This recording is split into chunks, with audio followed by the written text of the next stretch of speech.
তাদের মনে করেন এভাবে খায়, একদিন খায় না। যেমন মনে করেন আজকে আপনি দিয়ে গেছেন, দেখছে আপনার ভিডিওটা করে নিয়ে আরেকজনের দেখাচ্ছে, ওনার বন্ধু বান্ধব 10-12 জন বা 15-16 জন হয়েছে বা 20 জন হয়েছে, একটা ক্যাম্পাসার হয়েছে, ক্যাম্পাসারে বলে আমাদের নিজের পকেট আমাদের ফাউন্ডেশনের টাকা থেকে আমরা কিছু খাবার আমাদের গরিব মিসকিনের জন্য ইফতারের জন্য আয়োজন করে আমরা বিলিয়ে যাই। আল্লাহ আমাদের দেখুক, আমাদের সাথে আরো যোগাযোগ করুক, যে আমরা কিছু অসৎ মানুষকে খাওয়াতে পারি, মানুষকে মানুষ করে সৌজন্য করতে পারি। আল্লাহ কাছে তৌফিক দান করি। এই কারণে আমরা কষ্টতে খাই। এই কালকে খাইনি, না খাই আজকে রোজা রাখছি। এর আগের দিনও একজনে দিয়ে গেছে, ডাক দেয়নি, দিয়ে গেছে। ডাক না দিয়ে একটা রোজাদার মানুষকে যদি কষ্ট দেওয়া হয়, এই কষ্ট মানবে আল্লাহ তাকে দেখবে। আমি কালকে পিছিয়ে ঘুরছি 3 বার তার সাথে, সে আমাকে দেয়নি ভাই, সে আমাকে দেয়নি, বলছে এটা ব্ল্যাক। আমি না, আমার উপর আল্লাহ দেখলে আমি ঠিক, আমি রোজা রাখি, দেখি তো আমার।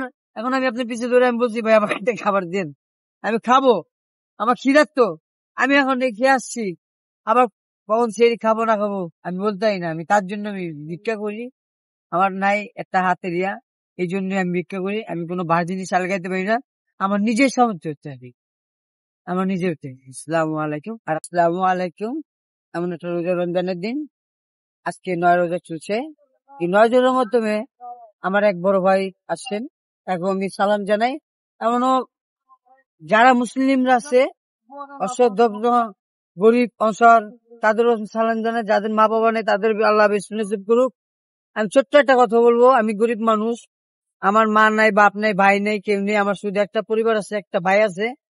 আমি সে ভাইরও দেখতে পারি না, কেননা এই কারণে ভাইটা একটু রাগী মানুষ, আমাকে পছন্দ করে না, জানি না কি জন্য করে না, তার উপর আল্লাহ জানে। এর থেকে মা বাপ সারার পর থেকে আমি রাস্তার জগতে। আর এখন যারা আছে আমার এই রাস্তার ভিতরে, দেখা যাচ্ছে মনে করেন 20 থেকে 25 জন আমরা শুয়ে রয়েছি, কেউ মা বাবা ভাই বোন কেউ কিছু নেই, কেউ অসৎ ভাবে চলে, কেউ বাড়ি ঘর ভেঙে গেছে, তার চলতেছে, মা মানে বহুত কষ্টে আছে।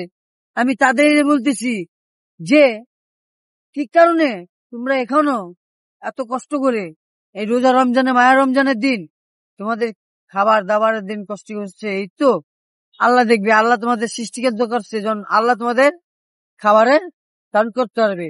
আল্লাহ এমন একজন পাঠাবে যে তুমি তার উসিলে খাবা, কিন্তু তার গুণগান গেয়ে যাবা, কিন্তু তার মর্যাদা রেখে যাবা।